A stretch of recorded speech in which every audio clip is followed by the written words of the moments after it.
Usap-usapan sa social media ang umano'y napipintong pagbabalik ng ultimate multimedia star na si Tony Gonzaga sa kanyang dating home network na ABS-CBN.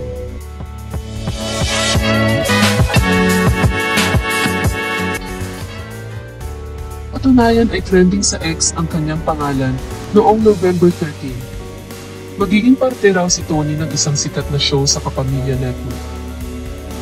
Hindi naman nabanggit kung sa anong programa masisilayan ang actress TV host, subalit mayroong mga haka-haka ang ilang netizens na maaaring mapasama si Tony sa pagbubukas muli ng reality show na Pinoy Big Brother kung saan isa siya sa original hosts.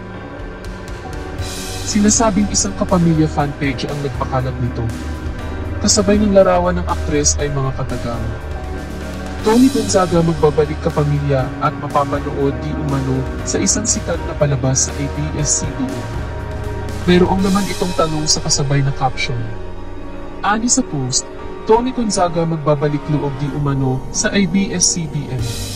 Kumuha ng samut-saring reaksyon mula sa mga netizens ang nasabing post na ito. Saad ng ilang nagkomento, okay lang naman kasi kapamilya naman talaga siya. Diyan siya sumikat at saka ang pamilya, kahit magkawasak-wasak yan, at the end of the day magkakapamilya pa din ang magdadamayan. Kaya forgive and forget. No way. Ibigay na lang ang opportunity sa ibang kapamilya na loyal at deserving sa project. Mas importante ang loyalty kaysa talent dahil mas maraming talented artists sa ABS-CBN who stayed through thick and thin. May franchise man o wala, maraming nasisibulang mga talented artists sa ABS-CBN, kailangan lang talaga nila ng break. This is just my opinion. Yes, babalik na ang idol ko sa ABS-CBN. Welcome back to Kapamilya.